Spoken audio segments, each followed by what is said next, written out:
Hey everybody, welcome back. Welcome back to Generation X Nation. All right, we're gonna get this Real Housewives of Atlanta review out the way. It's gonna be quick. But as always, first things first, thank you to all my new subscribers. 5 more to go to hit my 500. Thank you. I definitely appreciate it. It does not go unnoticed.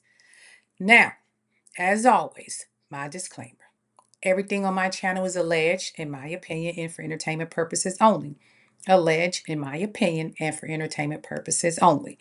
Now, we're going to discuss the Real Housewives of Atlanta. Wasn't much going on in this episode other than Pinky Cole's bankruptcy, and rather Phaedra said she ate meat or not. Everything else to me was just, I don't know, just some fillers or something. I don't know. They was trying to fill up the space because it wasn't that interesting. I'm just going to be honest. I didn't find it that interesting. However, it's good sometimes when they have shows with little less drama so they can build us up to what's going to happen on the next episode because apparently Dallas is going to be a vibe, as they say.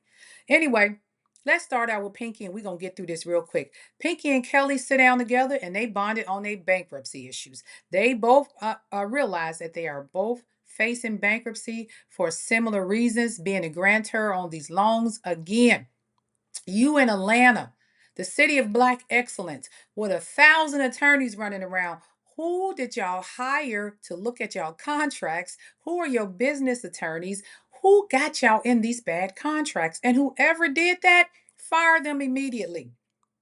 Okay, just fire them immediately. Pinky, we get it. This season is going to be about you rebuilding, but we don't need to know any more about your bankruptcy. You have told us everything we need to know. Now let's watch you fight through it, okay? Shamia and Gerald. I don't know if it's just me. Gerald seems like the most uninterested husband ever on a housewife show. He wants no parts of this, okay? He probably does it because that's what Shamia wants. Gerald wants a baby, particularly a baby boy. Shamia, you need to be focused more on getting that surrogate so y'all can get that boy in the oven and less focusing on this doggone tequila because he really don't want you doing that. Moving on. Portia. Portia low key is breaking up with Mike. She's talking about, well, I'm 40 something and you want kids. He knew that coming into a relationship, Portia. And again, I don't know if this was really a relationship. We all know Mike was on Ready to Love. Maybe she just knew Mike from around the way, asked him, hey, come on film with me, get you a little exposure, and then we'll go ahead and break up very, very nicely. They didn't have any issues with the breakup. Mike acted like he understood and they gave each other a hug and moved on. I never believed y'all was a couple anyway. So that was kind of, you know, expected per se. Portia did go over her history with her homes, and she has $1 million equity in her other home, and she felt very sad about having to sell it. Portia, you can always move back in that home and get rid of this big mansion that Simon left you, but she wants that mansion, and Portia, true to her Portia's fashion, she gonna do whatever it takes to stay in that mansion. Okay, Angie, Phaedra, and Portia went to a cycling class.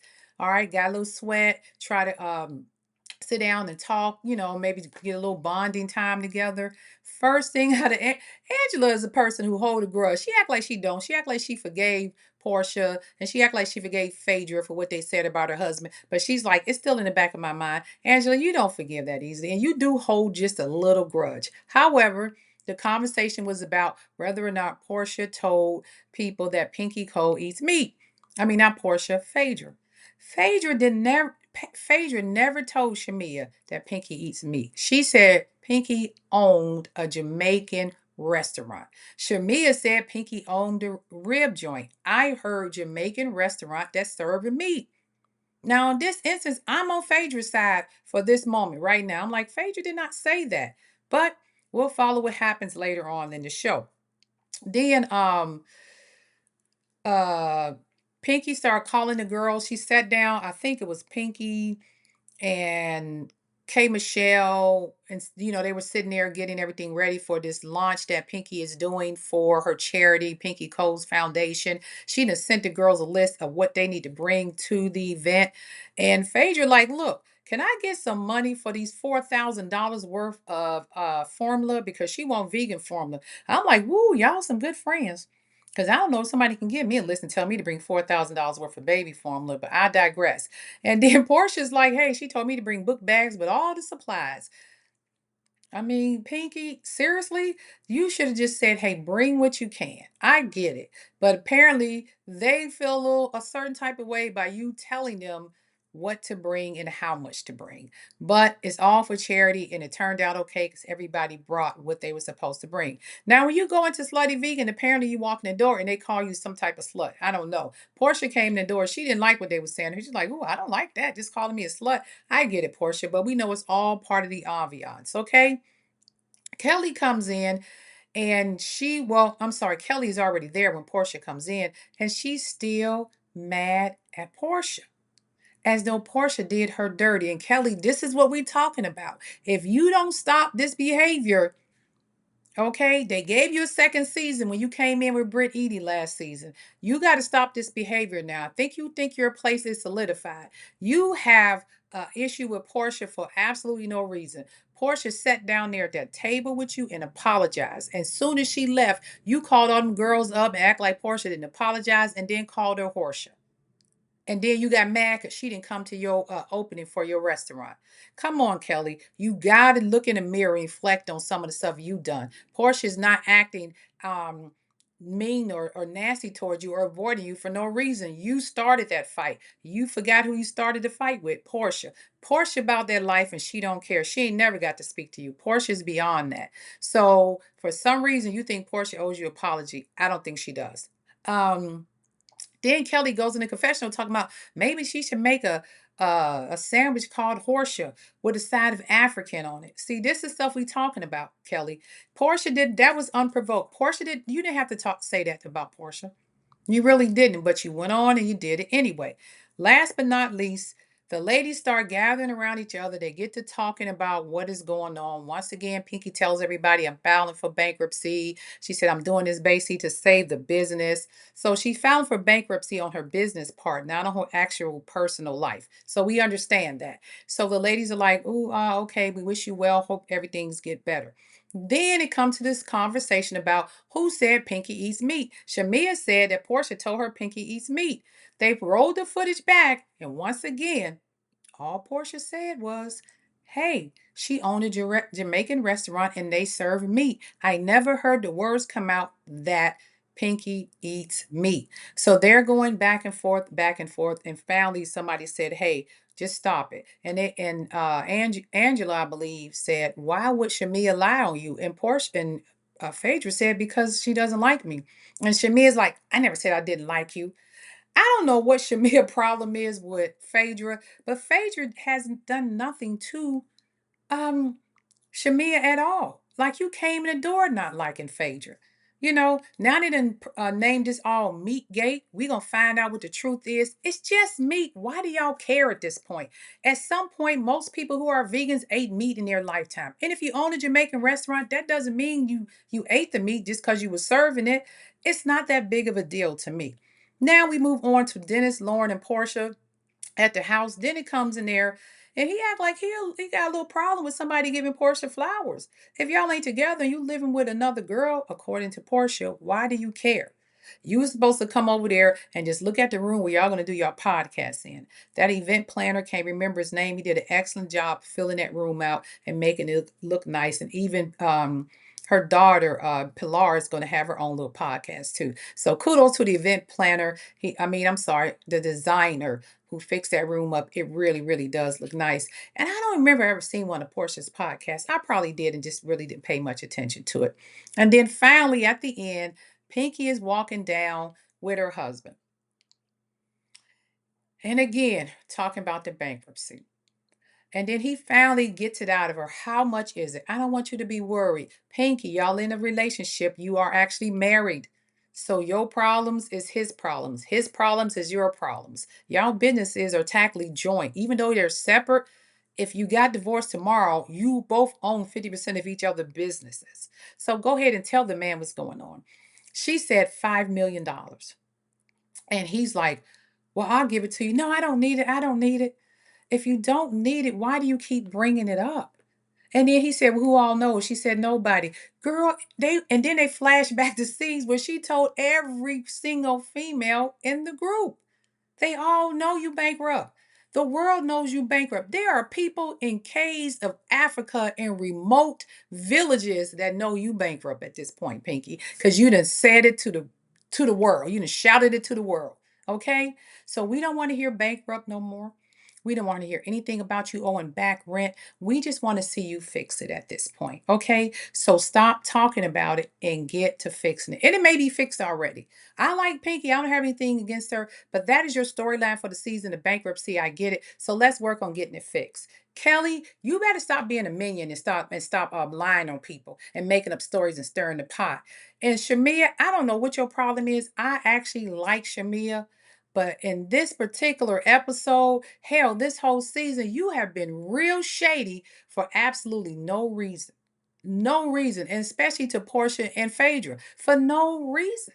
I'm not understanding why you're being shady. We all understand you and Portia are not on best terms, but you, in my opinion, allegedly, based on the evidence presented, because they even called Maury up there and said, it was a lie. She wasn't eating meat, because she worked for Maury. I thought it was cute, but kind of corny at the same time. But Phaedra never said, unless they didn't play that clip. They played the clip 3 times that said she owned a Jamaican restaurant that served meat. She didn't say, and she was eating meat sitting in there unless they cut that part out. All right. So, with that being said, that is my quick review of the Real Housewives of Atlanta. Wasn't much going on, but Pinky and her bankruptcy and Meatgate. That's about all I got out of this episode. All right.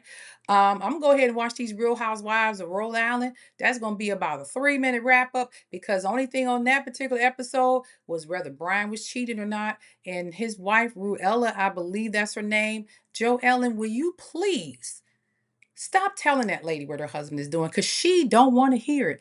I am 100% certain she know that man still cheating on her and got a mistress, but she is happy with her position being the quote number one, the wife that he takes out in public and the wife that has the big house and the kids. She cool with that. She don't care about his flings on the side as long as she don't lose her position.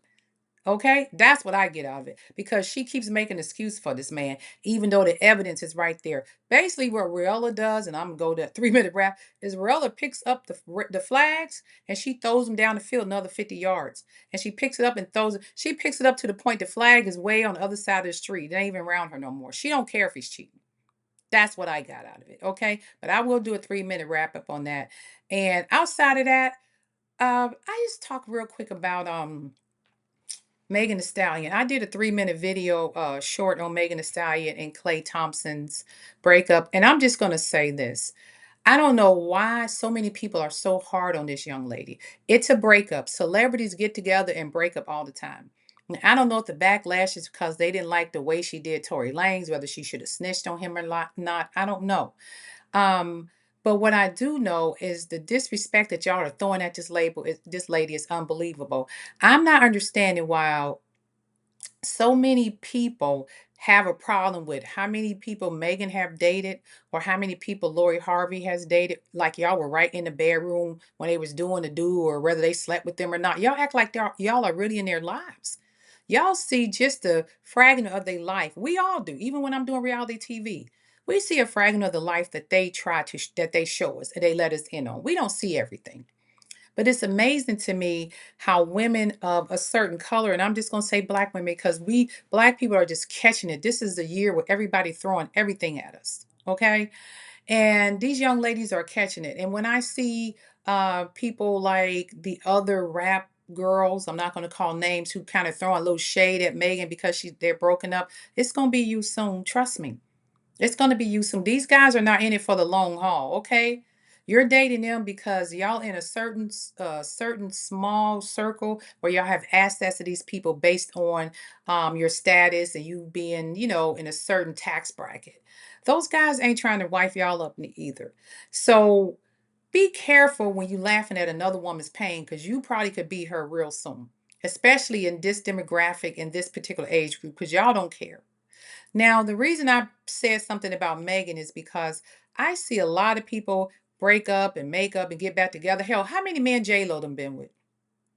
I don't see people calling her disrespectful names. She done been married a million times and been with a bunch of men. We all know the Kardashians' history. Let's just keep it a buck. Okay, they got enough people over there to start their own chapter of the NAACP. Let's keep it a buck. And we know Kim got a long history. Look at my short. She got a long history. And those are just the ones we know about. Okay? They all single mamas over there. They all baby mamas. None of them married except for Courtney. The one child that's married is not never messed with any black men. But y'all will sit there if Kim Kardashian or Courtney or Chloe or Kylie, whatever, if they call any of you ninjas up, y'all will run up there so fast and be smiling and grinning on the red carpet with them like you done hit the jackpot and won't say anything about their body counts. You'll be standing right alongside of them, but you're going to talk about this young lady like that. And that's where I have the issue with that double standards got to stop. When they say protect black women, this is sometimes what they be talking about. There's no need for y'all to go in on that girl. Y'all don't know her personal life. I wish her well, and I hope next time she choose wisely and slow down and take her time with the next guy that she gets involved with. She deserves to have a life just like everybody else. Some of the women y'all probably dating out here then had several men, probably more than Megan. You'll never know because she ain't finna tell you. But y'all want to get all up in Megan's business because you think you know her. And I'm saying that because I am a Texan, Megan's a Texan, so we got to make sure we take care of our peoples. All right. And with that being said, this is Gen X Nation. Peace. You guys go out and have a great rest of your day. Don't let that crap in DC ruin your day. And I'm gonna talk about his raggedy butt too, but I usually talk about him on TikTok. All right. But again, this is Gen X Nation. You guys go out and have a great rest of your day. Peace. And as always, am I.